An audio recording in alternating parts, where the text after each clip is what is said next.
नमस्कार, मी पंजाब डक. आज आहे 29 मार्च 2026.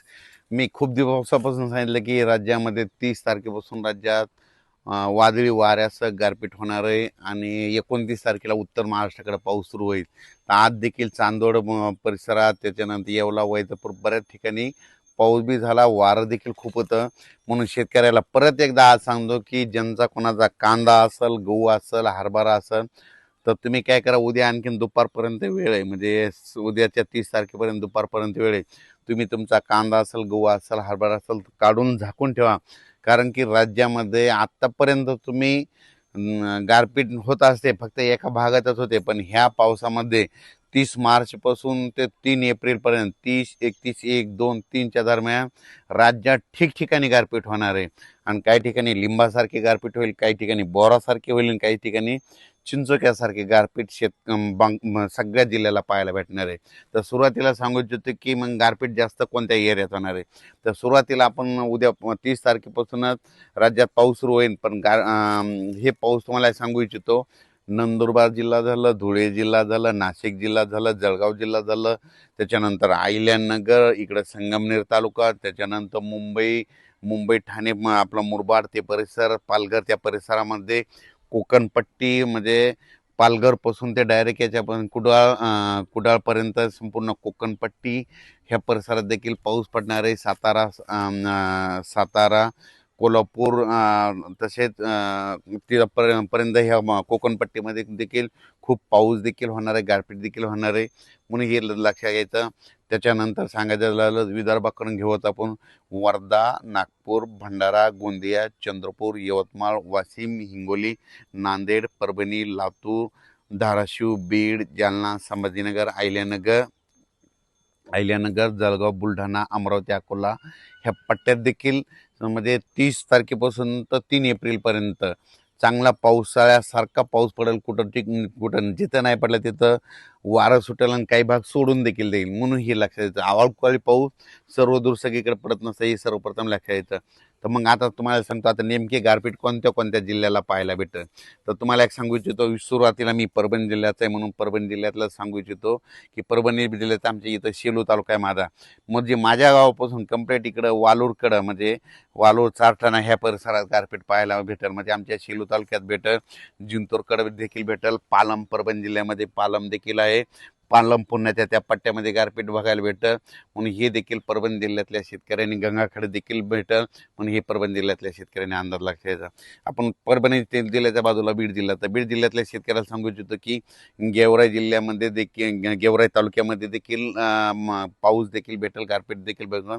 बीड जिल्ह्यात मात्र वादळी वाऱ्यासह पाऊस पडणार आहे, ठिकठिकाणी पडणार आहे, काही भाग सोडून देणार आहे. म्हणून बीड जिल्ह्यातल्या शेतकऱ्यांनी अंदाज लक्षायचा. जालना जिल्ह्यात देखील म्हणजे कन्नड, सिल्लोड, भोकरदन त्या पट्ट्यात देखील अजिंठापर्यंत तिकडे देखील काही ठिकाणी खूप, सोयगाव त्या परिसरात देखील चांगल्या परिसराचा पाऊस होईल, काही ठिकाणी गारपीट होईल. म्हणून हे देखील सर्व शेतकऱ्यांनी लक्षात घ्यायचं. त्याच्यानंतर संभाजीनगर जिल्ह्यामध्ये देखील वैजापूर, ह्या पट्ट्यात देखील चांगला पाऊस देखील होईल, गारपीट देखील होईल. म्हणजे संभाजीनगर जिल्ह्यामध्ये चांगल्या प्रकारचा वादळी वाऱ्यासह पाऊस होणार, काही ठिकाणी गारपीट देखील पाहायला होणार नाही. म्हणून हे लक्षात घ्यायचं. अहिल्यानगरमध्ये देखील खूप ठिकाणी गारपीट पाहायला भेटेल, काही ठिकाणी वारं सुटेल, कुठं पाऊस पडेल, काही ठिकाणी निरंग देखील राहील.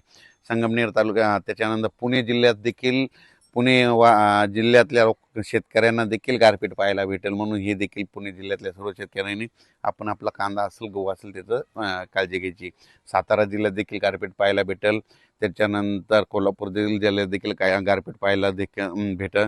त्याच्यानंतर इकडं बुलढाणा जिल्ह्यात देखील घाटाच्या खाली इकडं म्हणजे सिंदखेड राजाचं त्या परिसरात गारपीट पाहायला भेटेल.